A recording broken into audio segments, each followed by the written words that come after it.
नमस्कार, मी अक्षता पवार. न्यूज मराठी 24/7 वर आपलं स्वागत. देशातील महत्त्वाच्या घडामोडी जाणून घेऊयात. मौनी अमावस्येच्या निमित्तानं आज खासदार हेमा मालिनी, स्वामी रामदेव बाबा आणि आचार्य महामंडलेश्वर स्वामी अवधेशानंद गिरी महाराज यांनी आज महाकुंभ मेळाव्यातील संगमात बुडून दिव्य स्नान केलं. बिहारचे मुख्यमंत्री नितीश कुमार यांनी पूर्णियामध्ये 587 कोटी 80 लाख रुपयांच्या योजनांचं उद्घाटन केले. यावेळी उपमुख्यमंत्री सम्राट चौधरी, मंत्री विजय चौधरी आणि इतर मंत्रीही उपस्थित होते. दिल्ली दंगलीचा आरोपी असलेला ताहिर हुसेन निवडणुकीच्या प्रचारासाठी मुस्तफाबादमध्ये दाखल झालाय. दरम्यान त्यांनी दिल्ली पोलिसांच्या देखरेखीखाली आपला प्रचार केला. AIMIM या पक्षाकडून ताहिर हुसेन हा निवडणूक लढणार आहे.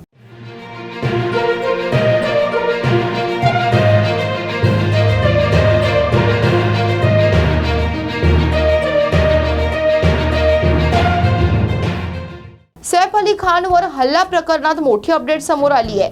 कोर्टाने या हल्ल्यातील आरोपीला 14 दिवसांची न्यायालयीन कोठडी सुनावली आहे. ईडीने मध्य प्रदेशातील विविध जिल्ह्यांमधील डेअरी कंपन्यांवर छापा टाकलाय. या कंपन्यांवर देश आणि परदेशात भेसळयुक्त दुधाची उत्पादने पुरवल्याचा आरोप आहे. राजस्थानच्या सीकर जिल्ह्यातील खंडेरा या भागात भयंकर रस्ता अपघात घडलाय. डंपरनं एका दुचाकी चालवणाऱ्या पती पत्नीला चिरडून टाकलं. हा अपघात इतका भयंकर होता की डंपरनं या दंपतीला 20 फूट अंतरावर खेचत नेलं.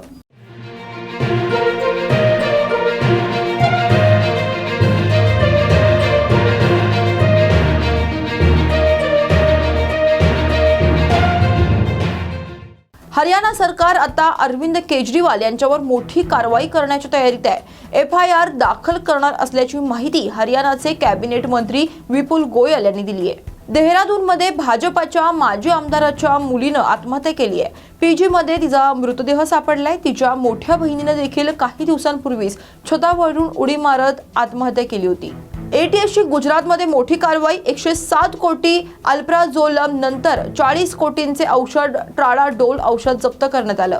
गुइलेन बॅरी सिंड्रोममुळे पश्चिम बंगालमध्ये किशोरवयीन मुलाचा दुर्दैवी मृत्यू झालाय, तर पुण्यात 110 लोकांना याची लागण झाली आहे.